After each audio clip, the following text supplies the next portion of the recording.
Hey guys, welcome back to my channel. This is Anastasia here with this week's Teen Mom Recap. Hope you guys are all doing well in this continued quarantine. I'm wearing beach clothes even though I can't go to the beach.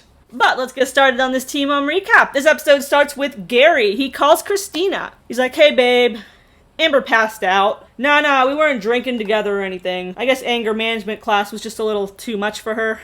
Some things cannot be managed. An ambulance came and a big scene was made, but it turned out that Amber just didn't eat today. Find that a little hard to believe. Gary was probably extremely unfamiliar with that particular problem. Eventually, Amber comes back to consciousness, saying, well, that was crazy. The doctor had wanted her to come in and see him, but screw that, Amber ain't paying no ambulance bill. She said she was fine, and she's just gonna go home and eat something and she'll be okay. As for the anger management class, she said she actually liked the counselor there and would probably go back. Ryan's mom, Jen, claims that Ryan's blow-up last episode was out of character for him, and he hasn't acted that way in forever. That invitation from Macy just triggered him, and he exploded because he didn't want to get in trouble. Why would he? It's not like he ever got in trouble when he was a kid, if you catch my drift. Somebody never got spanked. Macy's walking down the stairs of her M-letter decorated house. They really rated the Pier 1 for that venture, didn't they? My favorite M on this wall is the big moldy looking one. What's your guys' favorite M? Mackenzie hasn't responded to the invite to Bentley's birthday party, but Macy is confident that they'll come. Ryan seems to like his dog more than he ever liked Mackenzie, so I feel like he enjoys being around animals and he'll probably go. Corey spends time with Ryder before he leaves for his season of the challenge. Matt was still at Shy's house, but they got into a big fight. Him and Shy are supposed to be leaving for Thailand for Cheyenne's sister's birthday in a few days. Cheyenne talks to her friend Remy about it and describes their fight as happening like this. Cheyenne was making food all day in the kitchen all by herself because her family was coming over later. When she finished cooking, Remy asked Matt to make Cheyenne a plate. Matt made her plate, but he put asparagus on it, which Cheyenne doesn't like because it makes your piss stink, and girls don't pee, so we can't have that. So Cheyenne takes it off and throws out the asparagus, which enrages Matt. You're so disrespectful! How dare you take off that asparagus that you cooked after I put in all the hard work of scooping it out and putting it on your plate? You didn't even say you're welcome! Apparently, he went off on a yelling match to Cheyenne in front of her entire family while they all just watched on, maybe ate some popcorn, enjoyed the show, and Cheyenne was just awkwardly silent the whole time. Cheyenne did not appreciate that. She kicked him out later, and she hasn't heard from him since. And if she doesn't soon, he ain't going to that Thailand trip with her. Cheyenne kept saying that she knows the fight was dumb and all, but here's the thing, I don't think it was about asparagus, I think it was more about this. Not only has Cheyenne been slaving away in the kitchen all day, the way she describes it, he didn't really help, but Matt has been crashing at her place without asking her for the past, months now since the season started?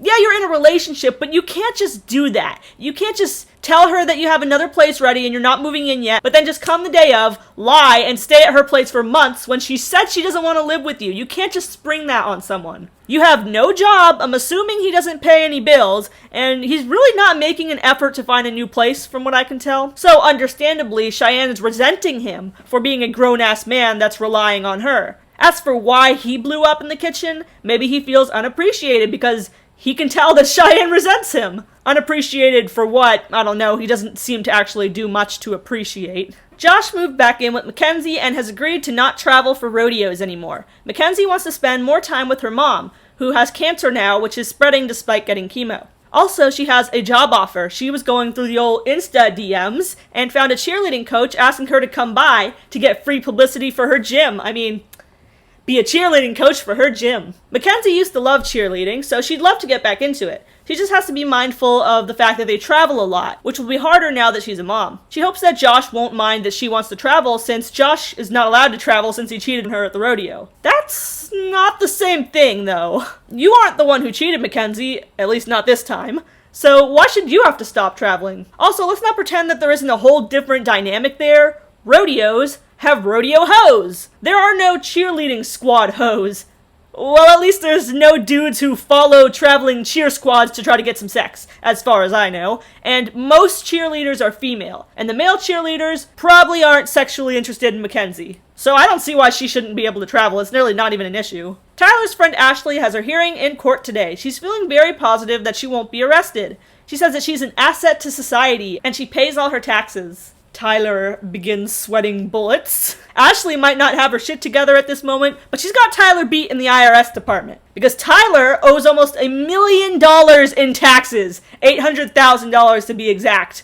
Good luck with that, dude. Maybe ask Ashley for advice on that whole paying your debt to society thing. Cheyenne and Remy go out to eat and discuss starting a business. So, how do we start a business? Build a team. And a website. For their first event as a company, they want to do a fitness app launch party or Boz's birthday, and I think Boz is her sister's baby. Matt is also out with his friends, who he's now crashing with. Now they gotta deal with his unemployed ass. Matt apparently went to the self-help section at Barnes & Noble. It feels like he's reading out of a book here. He says, "I felt my love language wasn't being understood by Cheyenne." He claims his love language is physical touch, and Cheyenne wasn't showing him that. Well, no doubt she doesn't want to bang you if you're being a little bitch over some asparagus. Also, I think your love language is actually leaning more toward the receiving gifts love language, as Cheyenne gives you the gift of free housing since you won't leave. He knows that he embarrassed her in front of her family, and he wants to be there for her. And for her Thailand trip. Ooh, better make up before she cancels your ticket. Ryan, with his suspicious meth sores, says that he hasn't talked to his dad since the fight, and he doesn't want to. They're going to Bentley's party, but Mackenzie made sure to text Macy a snarky little text that said, "Make sure you follow the rules that you put in place." Ryan is tired of everyone kissing Macy's ass. At the zoo, Jade and Maverick sprint up to Ryan's parents and hug them, which I thought was sweet. They're nice to all their grandkids. Ryan and Mac are still driving there, and I don't want to say this, but Ryan looks disturbingly out of it during the drive. Let's please not do a repeat of the heroin driving incident of 2017. Of course, Ryan and Mackenzie don't get there until the cake cutting, which is usually towards the end, and Mackenzie just says, "We got lost. Sorry," when she walks in. Ashley and Tyler decide to prank Kate and be like, "Yeah, Ashley got an extra year in prison." "Ha! No, she didn't. She's sitting right here, stupid." She ended up just getting extended probation. Good for her. In the background of the phone call, you hear Nova ask, "She didn't get jail?" Tyler's like, "Aww. Aww, the 4-year-old already knows about jail. That's very nice." Tyler thinks that Ashley is acknowledging her mistakes, so she's already doing better than his dad, Butch. Overall, he seems proud of her. In other news for court dealings, the state is offering Amber a plea deal of 2.5 years of probation. The judge just needs to sign off on it. Amber just wants it done with because this has all been hell. Andrew gave a victim statement, which MTV plays, basically saying that he was scared of her and even says at the end, "Be a mother for once in your life." Roasted and toasted. The judge signs off on the plea deal regardless, though. Christina thinks that Amber was overwhelmed and upset.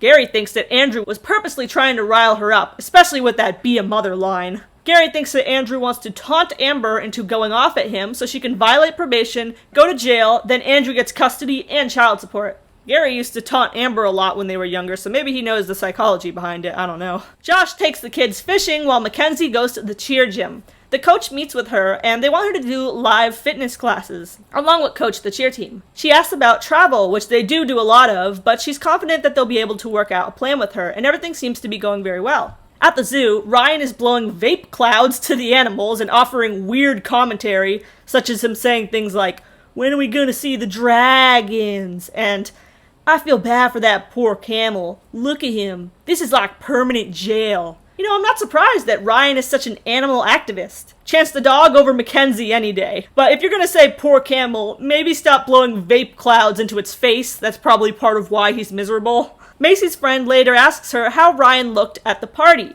And maybe she overheard him asking about the dragons, because she didn't seem to think that he was sober to her. Since she can't talk to him directly, she just hopes that someone close to him asks if he needs help. Tyler and Caitlin discuss Ashley's living situation. Ashley's family doesn't live nearby, so Kate and Tyler both have no problem with her staying there for the next 6 months. Although there's no spare bedroom in any angle of that octagon house of theirs, so she will be on the couch.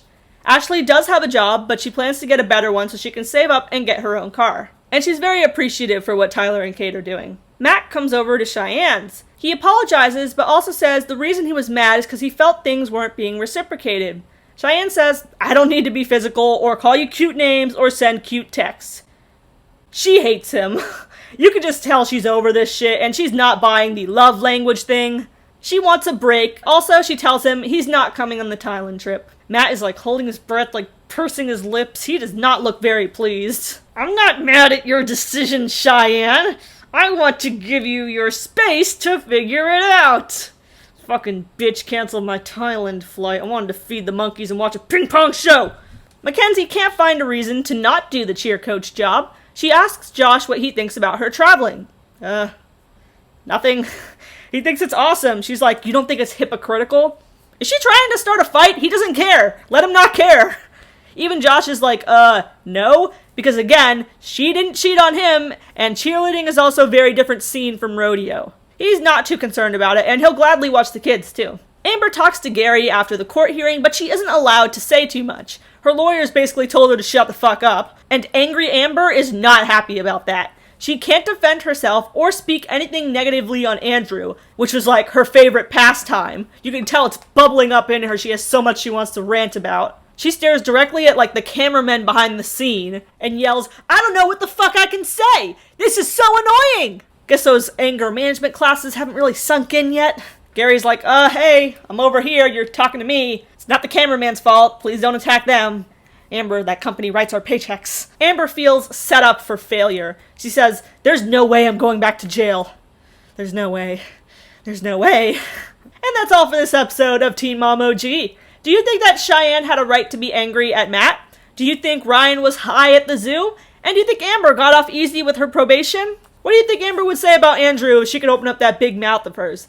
Make sure to leave a comment down below and make sure to subscribe for Teen Mom Recaps every week.